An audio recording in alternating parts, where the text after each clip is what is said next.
game. Just it's a nail biter. We had 2 solo homers, obviously, and tied that thing up. And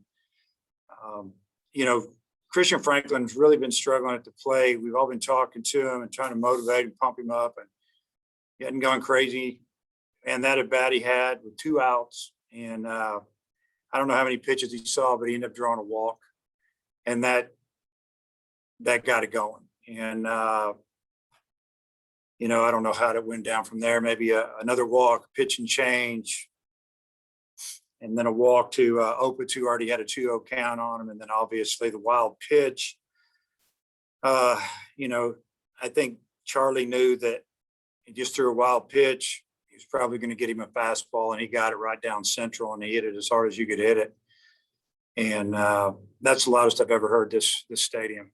I've been in some crazy games here, but that was incredibly loud. And but obviously, what a clutch performance by Kevin Kopps.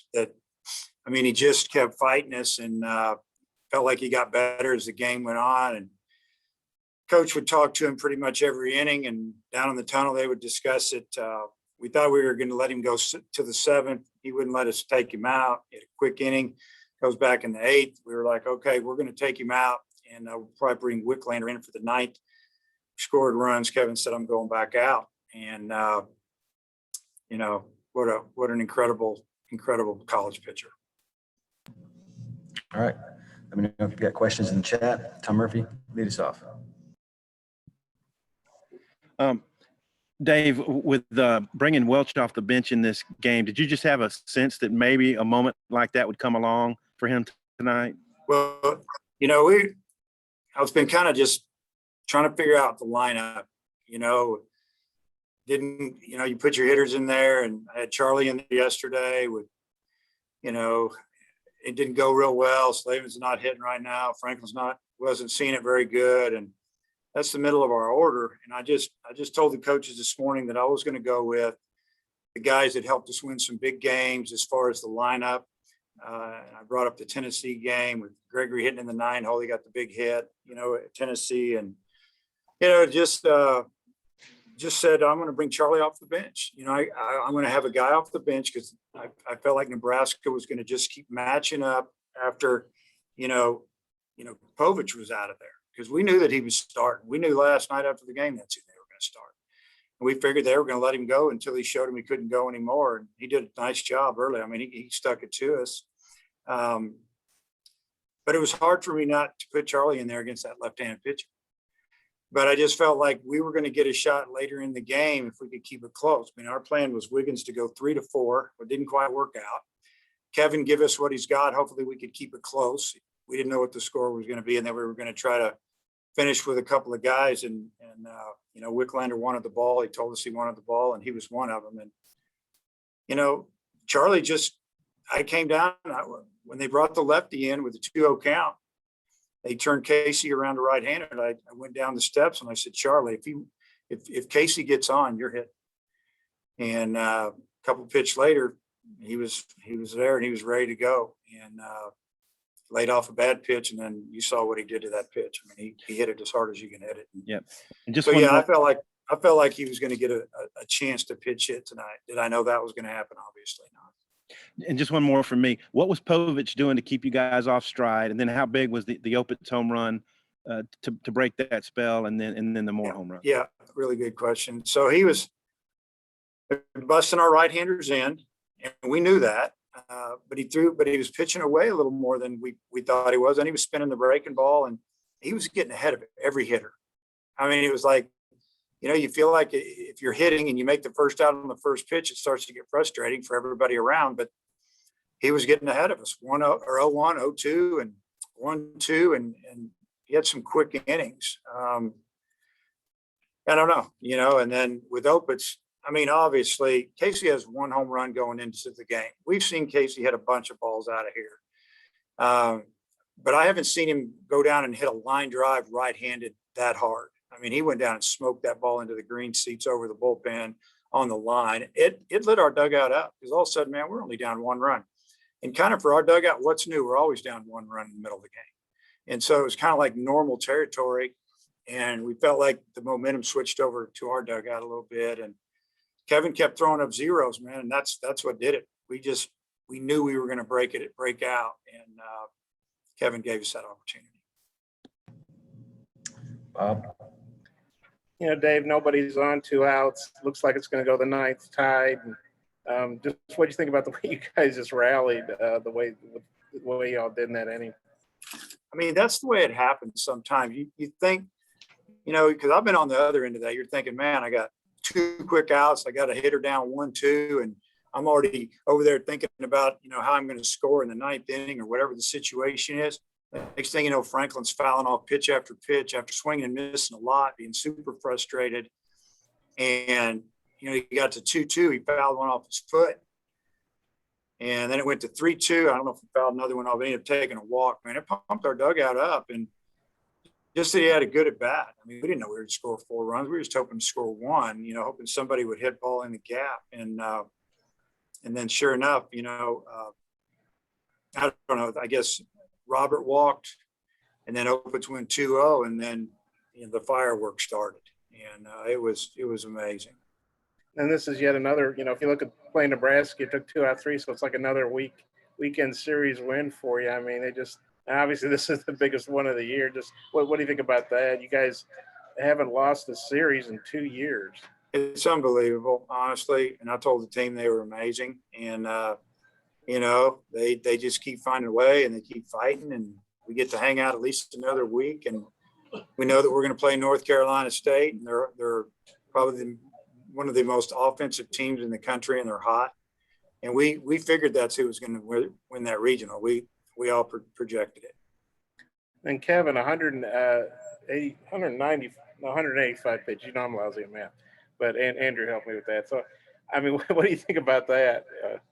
It's pretty incredible. I did a little research on some of this stuff, and I looked at Florida's reliever in 18, had 37 appearances. I think Kevin has 31 now.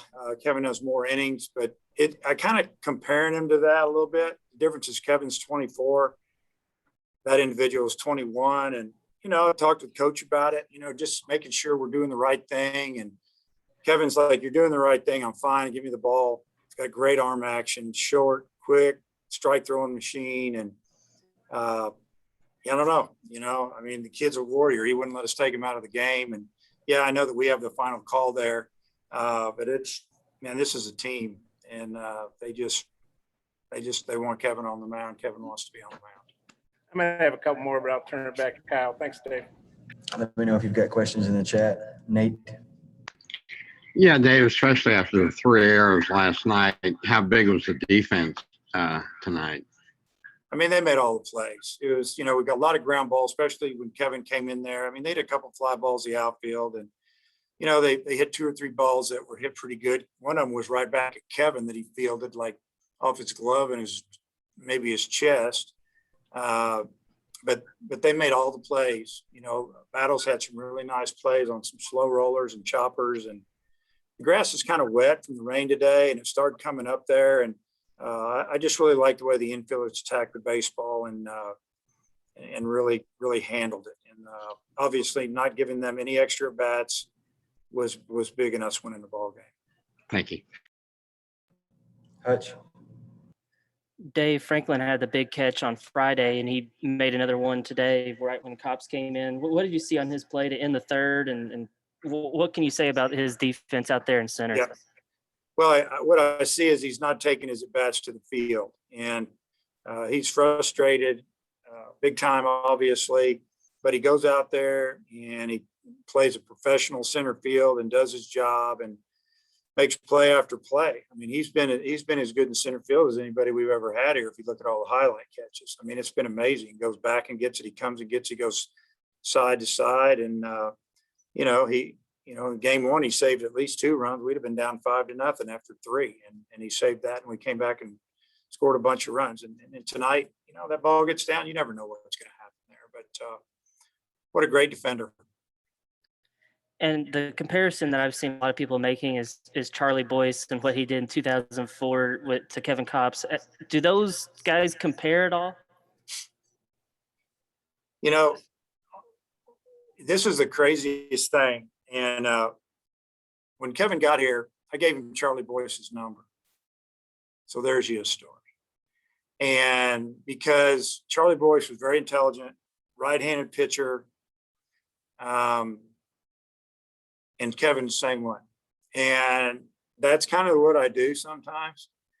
And, you know, I didn't know Kevin was going to jump his velocity up in the 90s because he didn't do it really until the last couple of years. But yeah, I've thought about it a lot, and I've thought about this regional a lot, and how I took a little bit of crap for pitching Charlie, but Charlie was in the same mold. He's like, I'd start walking down to talk to him, and he'd point at me and say, I'm not coming out.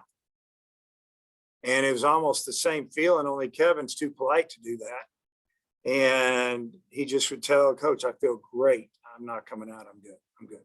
And, but yeah, I do. I've thought about that many a time over the last few days. Let me know if you've got more in the chat, Bob. Dave, I haven't been able to add it up, but I know every year, including this year, a lot of home teams lose their regionals. It's just baseball, like you say, a lot of times. And Nebraska made it tough on you guys. Just how good do you feel? I know a lot of people assume, well, Arkansas is going to win at home, you know.